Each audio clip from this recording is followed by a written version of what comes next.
What's up guys, this is Shona and today we are in Sky Condominium in Puchong itself. Let's go!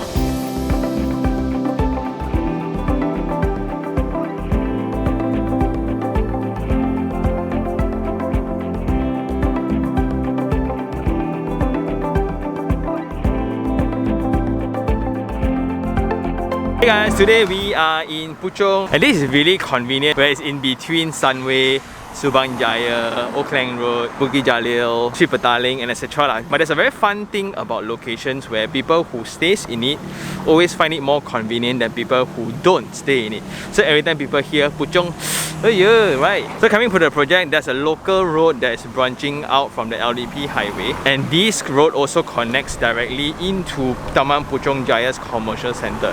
So within a junction away, you get to all the shop lots already. And this is a condominium. It's going to be very private, zero commercial elements. And once we come in, right, what I really like is the pavers. It's in contrast to the existing tar roads. So this gives you that luxury feel. And when you go into the condo, right, there's this leveling that slows you down, welcome you before going into the project itself.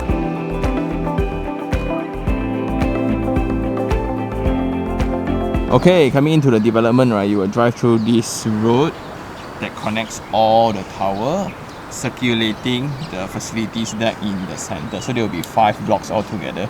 Block A, B, C, D, E, and it's actually built by pavers. Then the visitors car park will be placed outside. Residents car park will be under the shade within the elevated car parks. So when you look first in appearance, the facade is rather interesting. You have this zigzaggy balcony. Also, when you look from afar, this is that very rare kind of typology where you have a very high density project among landed properties. So on one side you have all the factories, the other side you have all the residential in between Bukit Jalil, Sunway and Puchong City Centre. And for the car park space, it's an elevated car park, so it's also an open one where it's very comfortable. So you can see cement screenings, height is very nice. They use the conventional beam and column design and it's connected to the drop-off. So the drop-off is very open and security is always at place.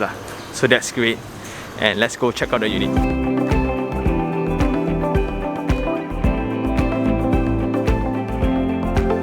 We are now in block D and you can see per floor plate there's only 8 units. Generally everything looks very bright. The scales are awesome. And we are now at the lift lobby. The width of it will be 2.6 meters. The height is 3.3. Hence you feel the scale of space. Plus the windows that's designed right next to the lobby itself on both sides. So it's very open. It's very bright. And when you open the windows, right, it's going to be very well ventilated as well. And for the 8 units, it will be served by 4 lifts altogether. And the units are also separated into 2 per wing. So you have 2 and 2 and 2. So you kind of have that privacy when you come in and out from the unit. You only share some access with another neighbor. And what you can see here, there's still a lot of renovation works that's ongoing. Despite the unit being completed so long ago, then you have tiles for the lift lobby area and plaster and paint for the normal corridor. In one of the corners then you will have the refuse room. Since it's only 8 units, I think this is totally sufficient and it's just next to the vault. And this is around 1.6 meters, very wide, very comfortable. And this will be the unit. So this will be one of your neighbors only. Check this width out. This is 2.4 meters and there's an additional storeroom here for you to put in your stuff. So this belongs to this unit and it's very helpful, especially if you have the trolley where you want to move up groceries or you have golf bags or whatsoever. This is very, very practical, especially for high-rise living. Plus it's also tiled up, so that is the cleaning process. Nice. And let's go into the unit. So coming into the unit, this will be a 1 meters clearance door and you have a smart lock. So this is done by the makeover guys. So this adds convenience to the resident itself. And check the unit out.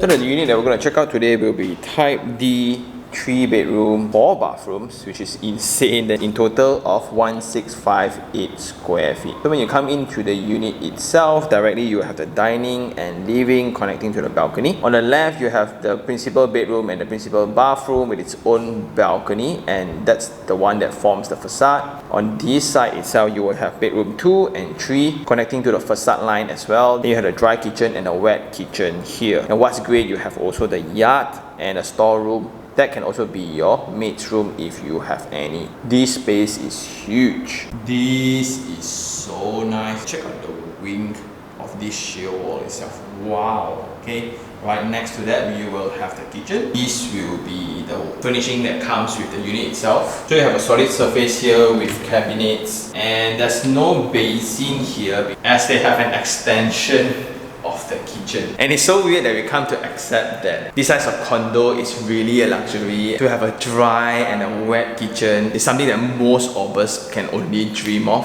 due to space constraint. So the length of the wet kitchen is 2.5 meters, and I really like this because you have windows on every direction. So that's the benefit when you have kind of semi-D arrangement in the air, and with a partition like this for your kitchen, right, you can have your heavy cookings here without interrupting the interior spaces. Here you have full height wall tiles, and it's connected to the yard space, so this will be your laundry space. And check out the openings. It will be very comfortable, and this will be the storeroom or maid's room if you want to use it, and her very own washroom. Dry kitchen, I wish that there's another basin here just in case you need to wash fruits or whatsoever. It will be way more convenient, but this is for investment purposes. Therefore, the owner didn't do up full scale. And an idea trick that I really like is to include a fan within the working area. It's not common, I'm not sure why, but it gets really hot when you prepare stuff for your guests. Plus, it's not expensive also lah, right?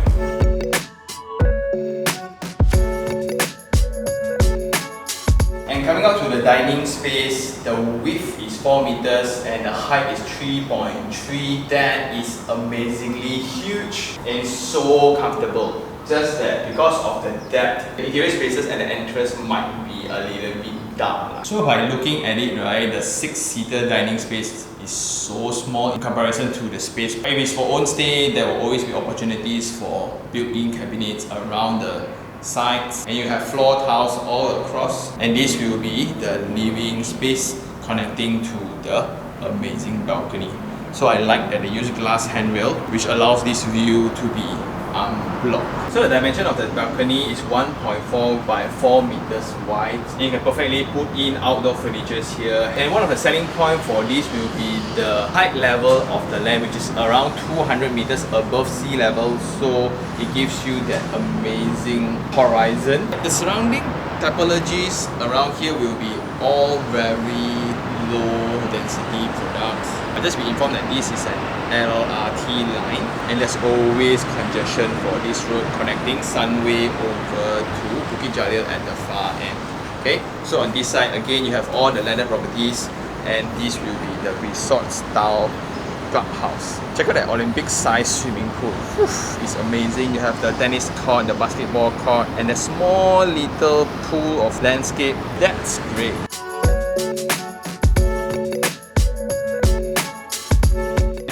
Through the property portals, the selling price for this unit varies around 800 over 1,000 to $1 million depending on which height and the furnishing level of the unit.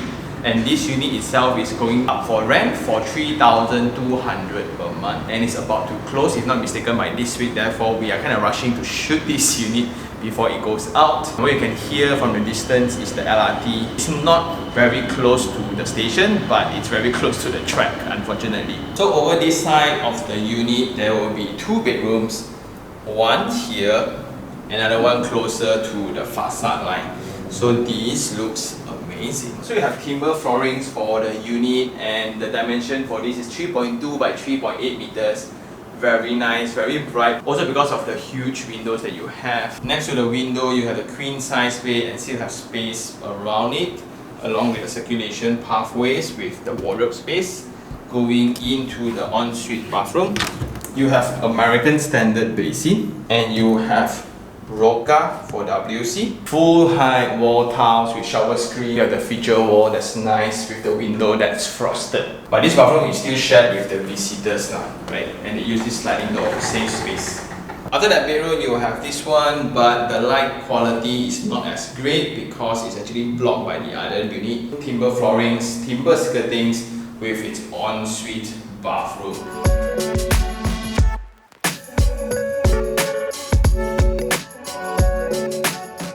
So a small little design detail here is they have a set-in for the door. Instead of just opening the door from this side, everyone who is in the house gets to see the entire interior of your room. So that affects the privacy. That includes the layout for the principal bedroom as well. So it's not as direct when you open the unit door here, but there's a small set-in to the room itself. Lots of different. And this is nice. Well, it's a debate though. Like the space is so open, it's so bright, and just nice because of the weather. Just after rain, it's very mellow. It's a very resort feel, but because it's so open, it will be very hot. Also, there's some feng shui belief that your head shouldn't face the window, so that will affect sleep. Just add curtain, right?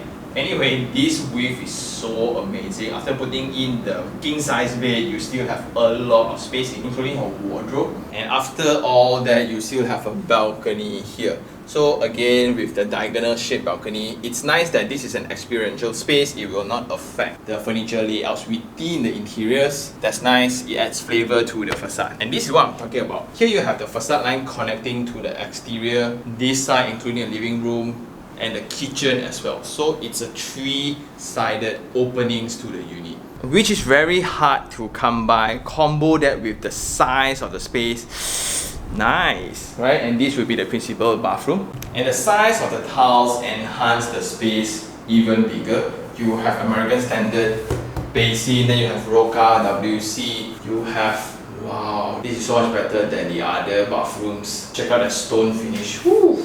Right, and this will be the windows that is frosted. Overall, the unit layout is amazing. Plus, the site of the project is around 5.6 acres. So sometimes when you look into the unit, you need to always divide by the size of the land because that determines the density of the project, not necessarily number of units only. Also, another thing to highlight will be the car park arrangement. Because for the past few episodes, we have seen the car park structure built away from the residential tower, so the experience of going back to the unit will be different.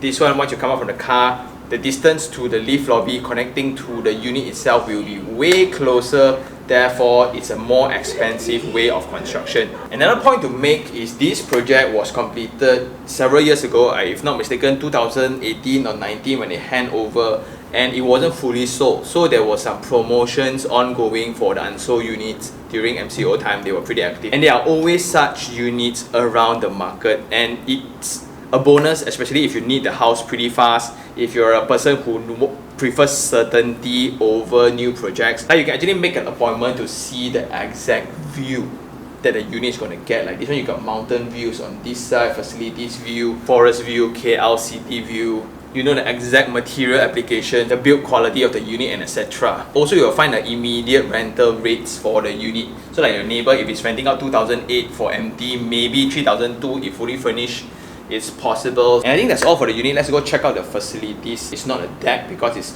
built away from all the residential towers.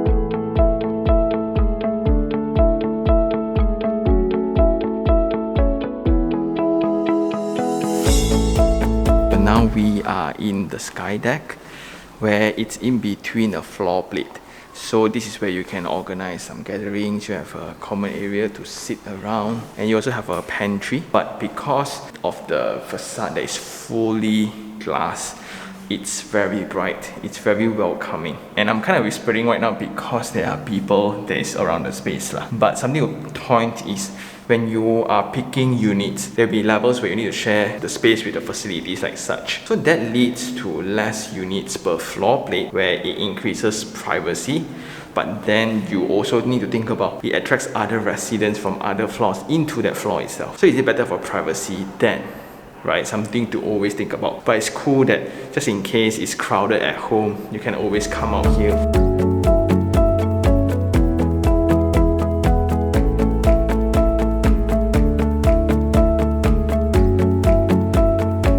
And coming down from the sky deck, we are now in the garden deck, and this deck exists because this is the connection point between the car parks to the residential tower. So you will have some units that are garden units. And you can see all these, right?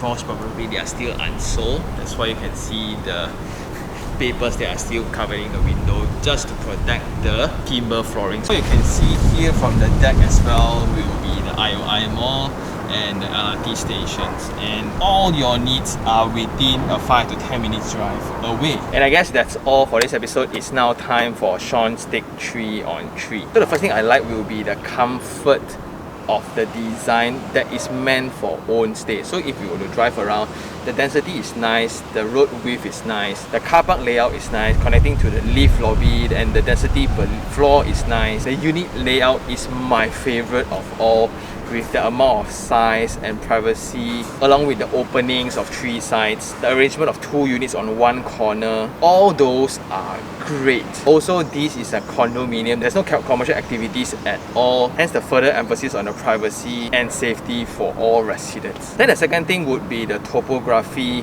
where it's located on the hill itself and it's building a high-rise on a hill. So you get to enjoy this skyline, almost 360 panorama view, where you have Puchong, you have Bukit Jalil, you have Sunway. Also partly contributed by the neighboring lots, right? All are landed properties, industrial, factories. This is one of the very rare condominiums around the area. Therefore, the view, you don't need to be so high up, right? You can already enjoy the very, very nice view. And when we came right after the rain, we get to experience that very chilly experience when we are right up the unit itself. And last of all would be the convenience for the location.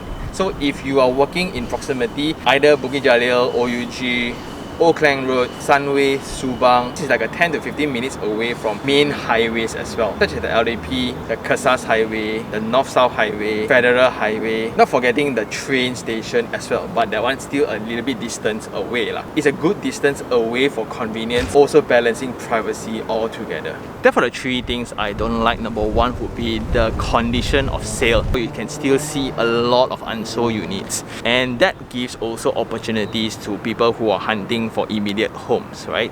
Just that the stigma around it can be kind of tricky, because like after 4 years, you still got units unsold and that actually affects the confidence to the project a little bit. But there's always a good side to it, where you have certainty to the unit. You can determine which unit you want to buy, the views of it, the build quality of it, and most of the time there will be a lot of promotions as well And the second thing will be the shortcomings of the location, where it's always congested. It's just very dense with people, like Puchong, right? If you just drive around, there's always jam, weekdays jam, weekends jam, and every time you drive out, you will need to pay toll. So for people who are already in Puchong, they really like it because it's a good mixture of commercial lots, industrial lots, residential lots. For people who are not from this area, look at it like here. Puchong, yeah. Last of all would be the convenience factor, where within walking distance you don't get anything, right? You must drive out. Everywhere you go, you must drive. Well, that's the balance that we kind of need between privacy and convenience. You can only choose one, right? The more secure, the more inconvenient. The more convenient, it's going to be tougher to control security. But for Malaysians, I don't think it's a problem, since we drive almost everywhere, right? But that's going to greatly affect rental. So compared to a project that is connected to the LRT station, connected to a mall as well, it's going to be a different profile for tenants. And I guess that's all for this episode. So do I like this project? I'm actually loving it, because this price range is almost similar to the one that I bought in Bukit Jalil, which is like a stone throw away. And this is way bigger. The openings are way better. There's a dry kitchen, there's a wet kitchen, along with the maid's room and yard space and a master bedroom balcony. Plus, it's not that far away. And what's weird as well, because of the makeover guys, we complete a lot of units here.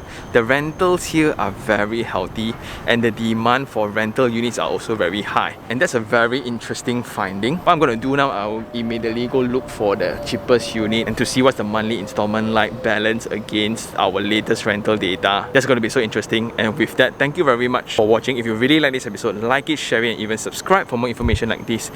If you really notice that it's so quiet that I don't have to shout throughout the camera, this is very rare. See you guys on the next one. Ciao.